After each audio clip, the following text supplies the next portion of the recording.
grupo articular de tobillo y pie. Siempre se ha caracterizado por tener muchos elementos particulares y diferentes a la mano. Primeramente se halla en una cadena cinética cerrada.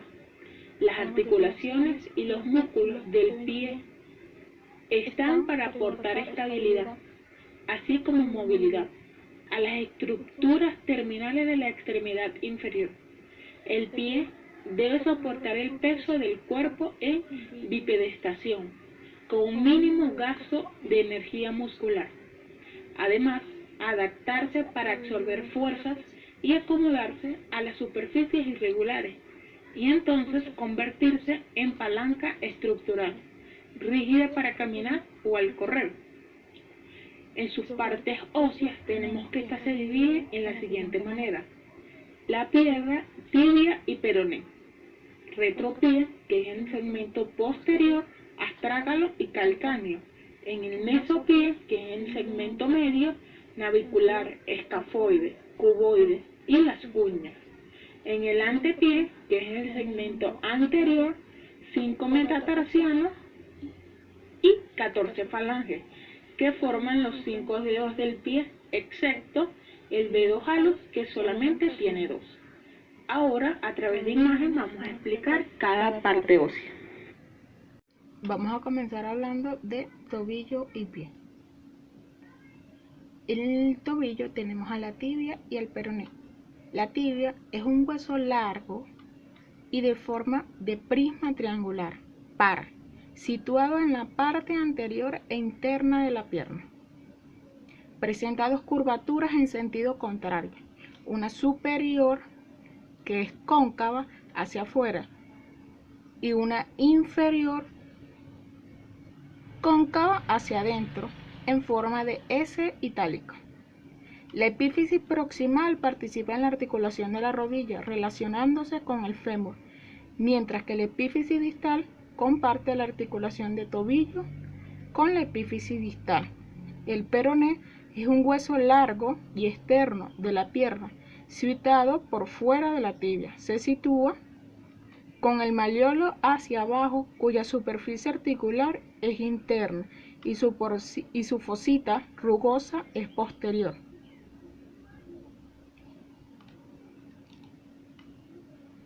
El tarso, constituido por 7 huesos cortos, representa un solo la mitad superior del esqueleto del pie y se ensancha de atrás hacia adelante del tarso anterior y posterior. El tarso posterior está formado por 2 huesos superpuestos de arriba hacia abajo, el calcáneo y el astrágalo.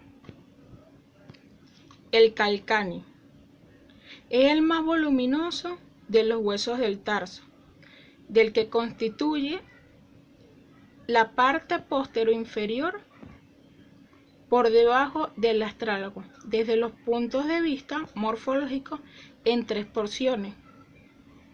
El cuerpo forma el esqueleto del talón,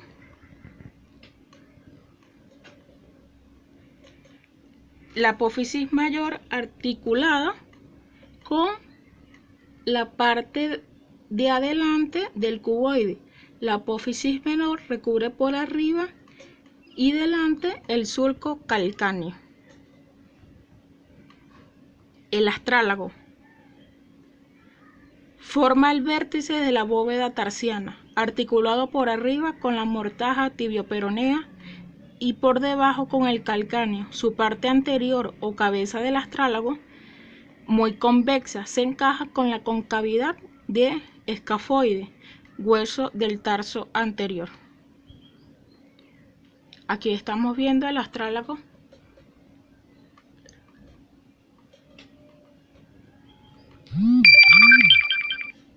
Y aquí al calcáneo.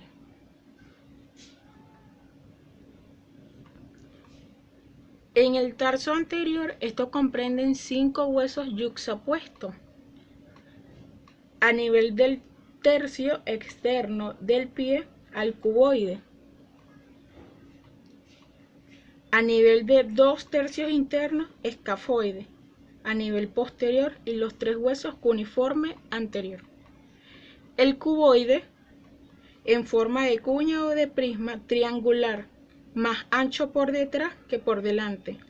Está encajado entre la apófisis mayor del calcáneo y los 2 metatarsianos. El escafoide, también llamado navicular, en forma de barbilla. Es más ancho que alto y aplanado de adelante hacia atrás. Su eje mayor es oblicuo hacia abajo y sus aspectos es arqueado de concavidad superior entre la cabeza del astrálago y los 3 cuneiformes. El cuneiforme, en forma de cuña o de prisma triangular, está enclavado entre el escafoide cuboide y los 3 metatarsianos. Primero se distingue de adentro hacia afuera.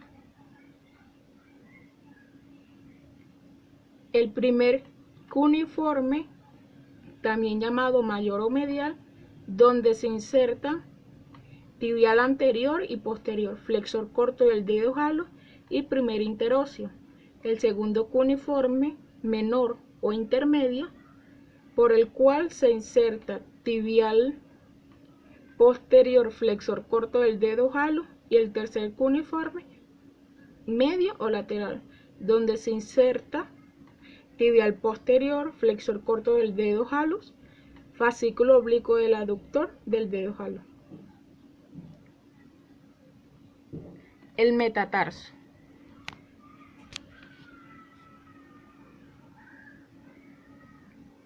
Está constituido por 5 metatarsianos. Es una verdadera parrilla ósea cuadrilátera formada por los metacarpianos. Es cóncava hacia abajo y representa el segmento anterior de la bóveda plantar. Su límite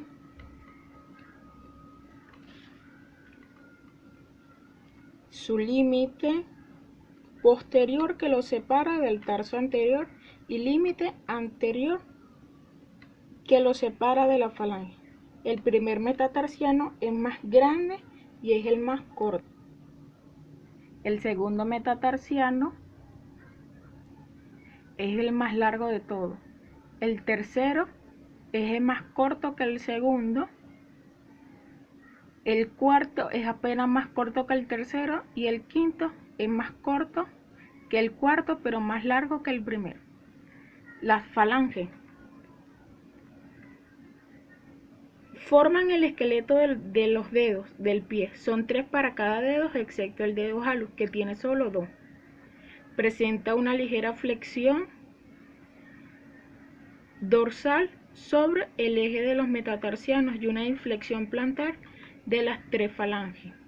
La primera falange o proximal es la más ancha en su base, con una concavidad glenoidea articular. Su cuerpo es aplanado en sentido transversal. Su cabeza tiene forma de tróclea. La segunda falange o falange media, corta y atrofiada, casi no posee cuerpo, cóncava a nivel de la base y convexa en sentido de la cabeza. Y la tercera falange o falange distal es aplanada y terminada en un reborde unguial en forma de media luna. Seguidamente tenemos las articulaciones. La astralobocalcánea, o también llamada subastragalina, forma una doble artrodia con 2 carillas para cada hueso, separado por el seno del tarso. Durante los movimientos fisiológicos de la articulación subastragalina, la porción anterior convexa del calcáneo se desliza en dirección contraria al movimiento. Las 2 carillas medias y anterior es cóncava sobre el calcáneo, se desliza en la misma dirección. Esta articulación se sostiene con los ligamentos colaterales, mediales y laterales. La mediotarsiana o transversal del tarso. Une al tarso posterior con el tarso anterior, conocida también con el nombre de articulación de Chopard, compuesta por dos articulaciones diferentes. La astralago-escafoidea hacia adentro, la calcáneo-cuboidea hacia afuera. La astralago-escafoidea o talocalcáneo-navicular es una enartrosis, y la calcáneo-cuboidea por detrás la cabeza del astrálago y por delante la cavidad glenoidea del escafoide. Y el ligamento de Chopard en Y o bifurcado, tiene una especie de tabique longitudinal. La articulación astrálago-escafoidea se sostiene con los ligamentos del calcáneo escafoideo, deltoide, bifurcado y astrálago-escafoideo dorsal. La cabeza del astrálago es convexa, la superficie proximal del navicular es cóncava. Durante los movimientos fisiológicos del escafoide se desliza en la misma dirección que el movimiento del antepié. La calcáneo-cuboidea, la superficie articular del calcáneo es convexa en dirección dorsal o plantar y cóncava en dirección medial a lateral. La superficie articular del cuboide es recíprocamente cóncavo y convexa. La articulación tarso-metatarsiana une al cuboide y los tres cuneiformes con los 5 metatarsianos, caracterizada por una línea compleja en L quebrada. La articulación intertarsiana, las caras laterales de los bases de los metatarsianos pequeñas, superficie articular plana y regular. La metotarsofalángica condilia. Por detrás la cabeza del metatarsiano, por delante la base de la falange proximal, presenta una cavidad glenoidea. Las interfalángicas, también llamadas troqueoartrosis, por detrás la polia de la cabeza de la falange, por delante dos pequeñas cavidades glenoideas.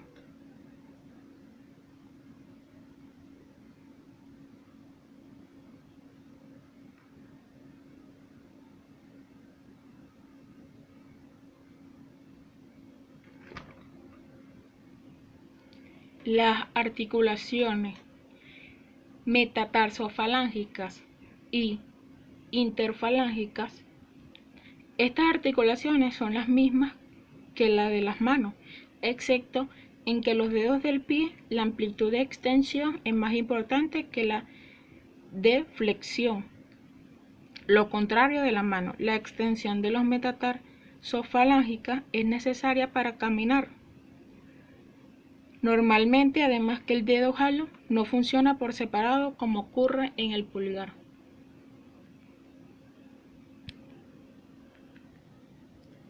Funciones de los músculos del tobillo y pie. La flexión palmar está causada principalmente por los músculos gastrocnemio biarticular y por el músculo monoarticular sóleo. Se inserta en el calcáneo mediante el tendón de Aquiles.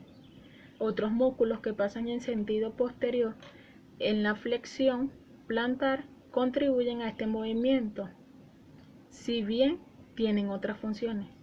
El músculo tibial posterior es poderoso supinador e inversor que ayuda a invertir la pronación durante la marcha. Los músculos flexores largos del dedo halus y largo de los dedos flexionan los dedos del pie y ayudan a sustentar los arcos longitudinales para prevenir los dedos en garra. Los músculos intrínsecos deben funcionar en la articulación metatarsofalángica. Los músculos peroneos largo y corto mueven el pie en inversión y el peroneo largo sustenta los arcos transversos del tarso y longitudinal lateral. La dorsiflexión del tobillo depende de los músculos tibial anterior que mueve el tobillo en inversión, el extensor del dedo halus y el extensor largo de los dedos, que también extienden todos los dedos, y el peroneo tercero. Los músculos intrínsecos del pie se parecen a los de la mano en funcionamiento.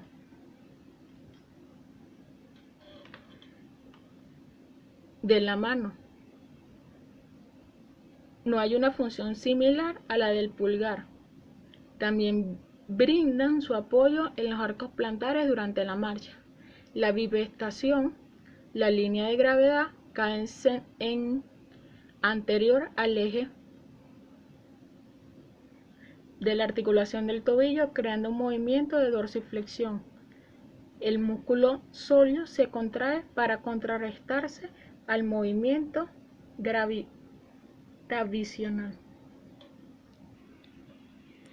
En cuanto a su biomecánica de las articulaciones, tenemos que la articulación tibio-peronea astragalina, cuando el pie está fijo, los valores se incrementan normalmente unos 10 y 12 grados, los movimientos en cadena cinética abierta. Normalmente,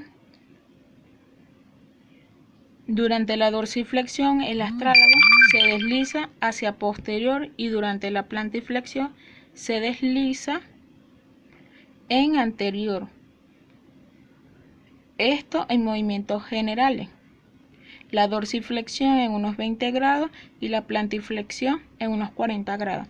La elasticidad de estos tejidos viene dada por sus ligamentos. Y la subastragalina tiene los movimientos en inversión, que es flexión, aducción y supinación, y la eversión, extensión, abducción y pronación. La inversión de 20 grados, el calcáneo se desliza hacia adelante y hacia abajo, que equivale al movimiento de flexión. El calcáneo gira en sentido medial. El navicular se mueve muy similar. En la eversión de 10 a 20 grados, el calcáneo se desliza atrás y hacia arriba. En cuanto a nervios, tenemos el nervio peroneo común.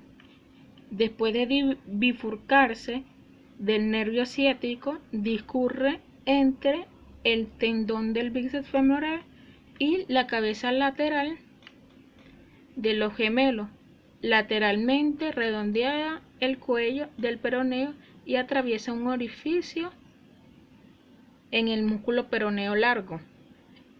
Y el nervio plantar y ramos calcáneos, estos ramos del nervio tibial posterior pueden quedarse atrapados cuando gira debajo la cara medial del pie. En cuanto a patologías, tenemos talalgia o síndrome del talón doloroso, que en el 90% de los casos la causa del dolor es la inflamación y la aponeurosis plantar o fascitis plantar, y en el 10% se considera como un diagnóstico diferente a neuropatía, en especial a síndromes de atrapamiento. Otra patología es el síndrome del túnel tarsiano anterior y posterior. El síndrome del túnel tarsiano posterior se produce por la compresión del nervio tibial o sus ramos terminales a nivel del malleolo medial. Y el síndrome del túnel tarsiano anterior se produce por el atrapamiento del nervio peroneo profundo por debajo del retináculo extensor inferior. También tenemos neuromas interdigital de Morton, que se origina cuando un nervio es comprimido, generalmente por el uso de zapatos muy pequeños que comprimen los huesos entre sí. Otra sería el espolón calcáneo, que es una prominencia ósea que se produce en el talón, junto con las curvaturas ascendentes y anterior al punto de apoyo del calcáneo. También están los trastornos de las posiciones del pie. El pie plano normalmente es una alteración benigna que raramente requiere tratamiento. El pie cabo, la cavidad plantar es exageradamente curva, la planta es convexa, el talón se encuentra elevado y la punta del pie es descendida. El pie varo, la planta del pie mira hacia adentro y el borde medial se eleva y el lateral desciende. El pie equino, el pie se encuentra en flexión plantar permanente y su eje tiende a seguir al de la pierna.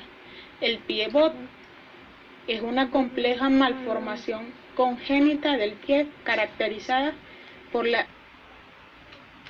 de 4 deformaciones simultáneas, que son pie equino, varo, aducto y cabo.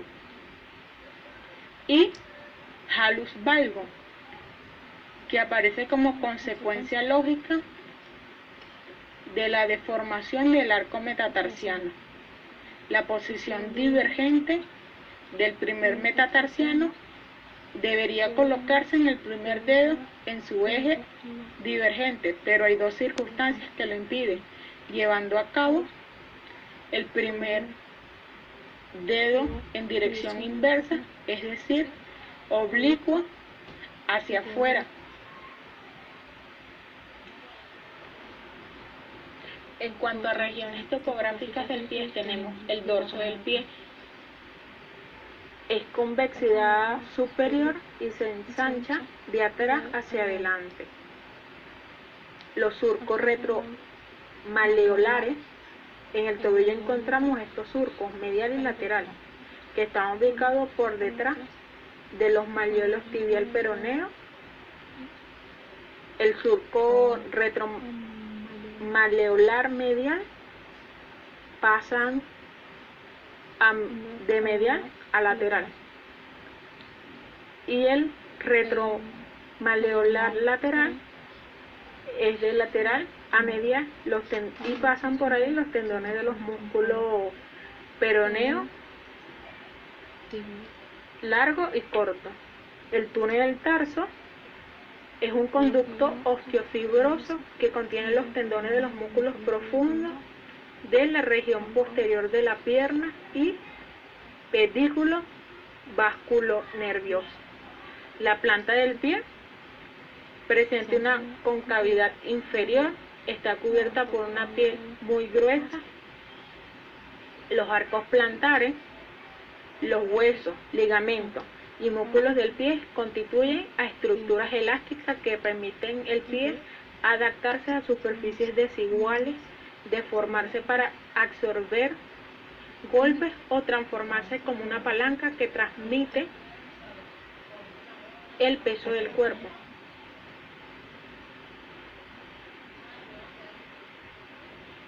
Vamos a hablar un poco de bipedestación.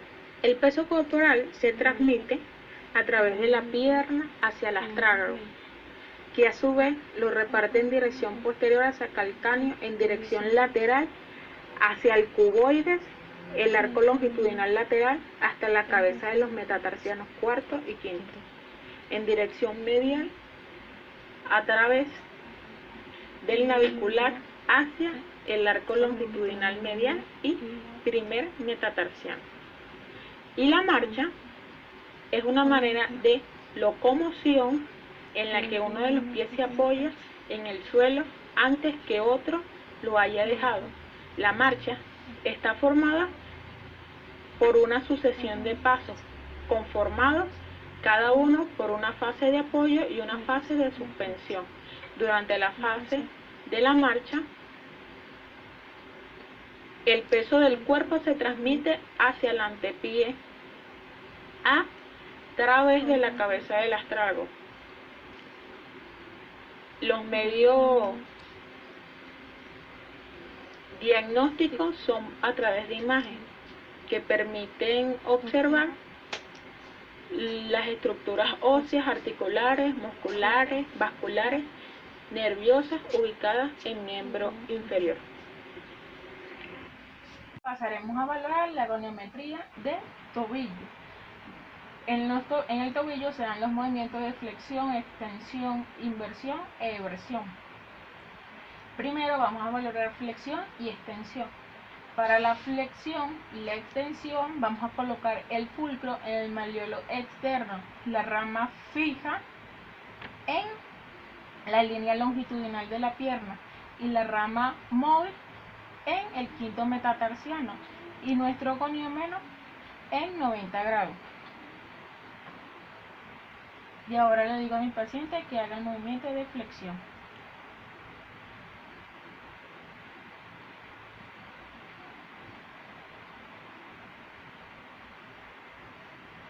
Ok. Ahora vamos a valorar la extensión. La extensión la vamos a realizar de cúbito pronto.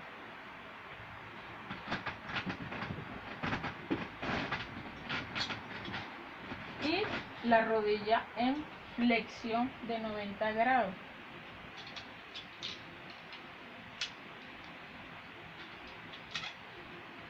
Y el goniómetro en 90.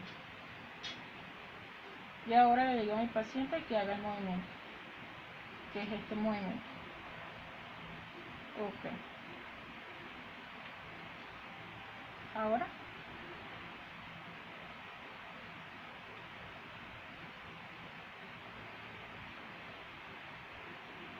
Ahora vamos a valorar la inversión y la eversión.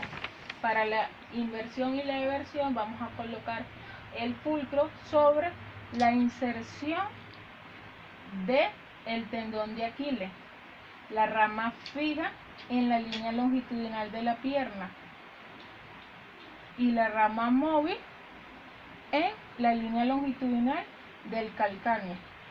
El movimiento de la inversión es este. Ok, ahora lo realiza. Ok, y la eversión es hacia afuera.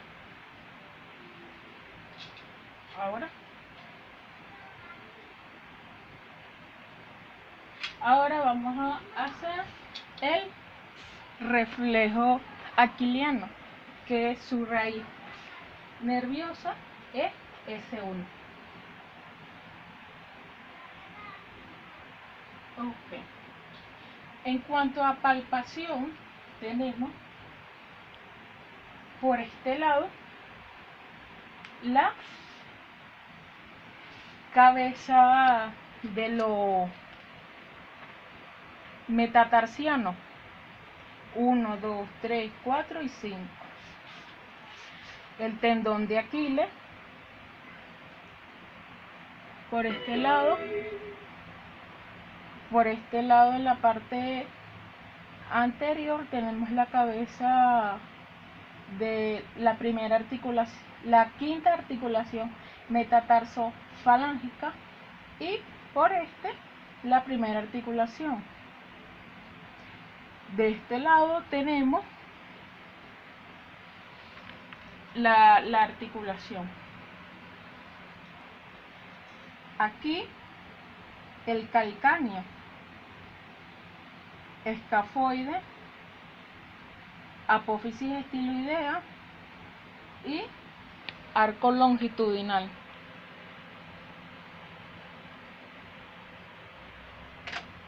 Ahora vamos a realizar una prueba de estabilidad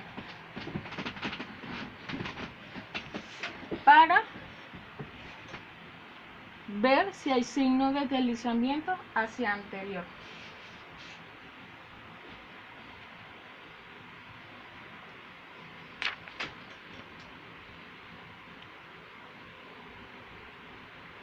Y una prueba especial para dorsiflexión del tobillo para distinguir si hay contractura de los gemelos y músculo sólido.